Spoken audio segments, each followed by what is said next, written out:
Brasil tem mais de 7 milhões de empregados domésticos, a maioria mulheres. Quem realiza este tipo de trabalho deveria ter os mesmos direitos que as demais pessoas, mas na prática não é bem assim.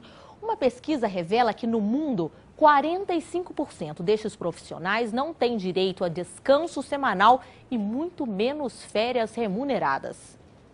Depois de 6 anos trabalhando como passadeira de casa em casa, o emprego fixo e com carteira assinada. Fátima ainda está se acostumando com a mudança. Um pouquinho difícil, né? Porque eu já estava acostumada a trabalhar como passadeira, todo dia estou numa casa, né? Agora eu estou acostumando como mensalista, estou só numa casa, estou tentando acostumar. Tem que estar ali todo dia, horarinho, sabe? Chegada, horário para sair. E todo dia está na mesma casa. Além de passar, ela tem que fazer a faxina, de segunda a sexta. Apesar de não gostar da rotina, ela sabe que há benefícios. Os benefícios de ter carteira assinada, entendeu? Isso aí é uma vantagem para todas as pessoas trabalhadoras, né? Isso aí é uma coisa muito boa para a gente. Novidade para a Fátima, situação comum para a Sirlene. Desde que chegou a Uberlândia há 5 anos, esta é a terceira casa em que ela trabalha, e sempre com registro. Porque é melhor para mim, funcionário, e para o patrão também, porque direitos e deveres a cumprir. Não poderia ser diferente. A casa é de especialistas em direito do trabalho. E para a dona Terezinha ainda falta informação. Eu acho que o Ministério do Trabalho devia dar um curso para as domésticas, para elas terem assim, mais esclarecimento sobre as leis, sobre as obrigações, né? Além de dar para elas segurança, né? Uma pesquisa da Organização Internacional do Trabalho revelou que no mundo existem mais de 52 milhões de trabalhadores domésticos. 30% deles não têm nenhuma garantia de leis trabalhistas e quase metade não chega a receber um salário mínimo. A pesquisa indicou ainda que 80% são mulheres. Mais da terça parte não tem direito à proteção à maternidade. E há abuso também em relação à jornada de trabalho. 45% não tem direito a descanso semanal ou férias anuais remuneradas. No Brasil, há uma perspectiva de mais avanço.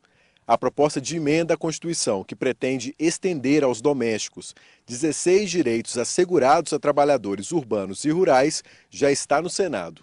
E é difícil encontrar no mercado quem te ofereça carteira assinada? Às vezes é. A maioria das pessoas quer sempre funcionário sem carteira assinada. Porque às vezes eles têm medo de acontecer algum acidente e eles não queiram cumprir o que manda a lei. O Brasil é o país com o maior número de empregadas domésticas do mundo, mais de 7 milhões. Mas muitos direitos ainda precisam ser mais elaborados e cumpridos. Com a gente, o advogado trabalhista Joaquim Guimarães. É importante, né, a gente falar que empregados domésticos não é só a empregada doméstica que faz o serviço de casa. Tem também o jardineiro, ele é considerado como um empregado doméstico, não é? Boa tarde, Alex. Boa tarde. Boa tarde, Vanessa. Boa tarde, telespectador. Pela lei que regulamenta o serviço do empregado doméstico não é só aquela empregada que lava, passa, cozinha e faxina, mas todos aqueles que prestam serviços não lucrativos no âmbito residencial. Daí engloba o chacreiro, a passadeira, o motorista da residência, o antigo mordomo, e chegou-se inclusive a discutir, mas isso hoje já está tranquilo, se, por exemplo, o motorista particular do helicóptero do empresário que transporta ele de casa para o trabalho seria equiparado ao empregado doméstico. O TST, que é quem define, dá a última palavra, vamos assim dizer, a respeito da legislação trabalhista, definiu que, nesse caso do piloto, que ele não é empregado doméstico, que não tem fim lucrativo.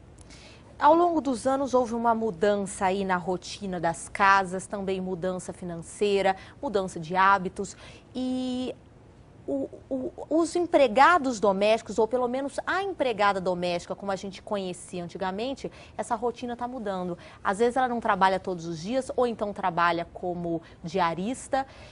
Vamos deixar claro o que caracteriza essa diarista, porque às vezes ela trabalha 2 ou 3 dias por semana, tem carteira assinada ou não tem.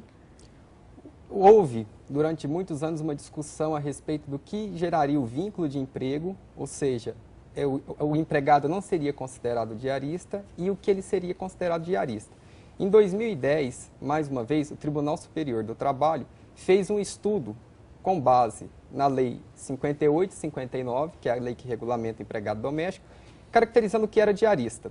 Então, chegou-se à conclusão que, por conta de uma expressão da lei de serviço contínuo, que aquele que prestasse serviço por até 3 dias não seria considerado empregado doméstico, mas diarista, contrariando, e isso é importante ressaltar, a definição da consolidação das leis trabalhistas, porque na CLT já é diferente. O diarista lá já é analisado sob outro ponto de vista por conta do conceito de empregado que está na CLT. Então, o que o TST firmou o entendimento? Até 3 vezes, em decorrência da ausência de continuidade, é considerado diarista. Fora isso, ele já passa a ser empregado doméstico, tem que ter tudo direitinho, carteira assinada. E essa é uma outra questão que a gente discute muito, né, doutor Joaquim? Hoje em dia, geralmente quem contrata empregado doméstico é o próprio dono da casa, tá? Ele não tem um contador. Isso dificulta ainda mais as informações sobre as leis trabalhistas? Sim, porque você contrata geralmente uma empregada doméstica por uma necessidade, porque você tem que trabalhar e não tem tempo de cuidar de casa.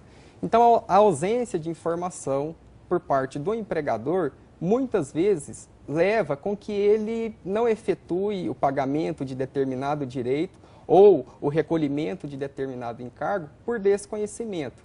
Nesse sentido, falta orientação tanto do Ministério do Trabalho e Emprego quanto do Ministério Público do Trabalho. E uma outra questão é cultural. O Brasil ele vem do próprio processo cultural de trabalhar na informalidade, não só no âmbito residencial, mas também comercial. O âmbito residencial, então, esses dados são alarmantes. O Leandro comentou na reportagem que a gente assistiu há pouco a respeito da proposta de emenda constitucional que está tramitando no Senado. O que especifica essa proposta? Quais benefícios ela deve trazer? Essa é a PEC 66/2012, também conhecida de PEC das empregadas domésticas. Essa PEC vai trazer às empregadas domésticas todos os direitos dos empregados seletistas, tais como hora extra, porque vai haver, hoje, a empregada doméstica não tem jornada de trabalho. Então, com a PEC, por exemplo, ela vai ter jornada de 44 horas semanais com 8 horas diárias, direito à hora extra, adicional noturno. O FGTS, que foi um avanço já do governo Lula, vai passar a ser obrigatório. E outros direitos também do seletismo. Passa a ser como funcionário de uma empresa normal. Vai passar a ser como funcionário de uma empresa, o seletista, lá do artigo 2º e 3º da CLT.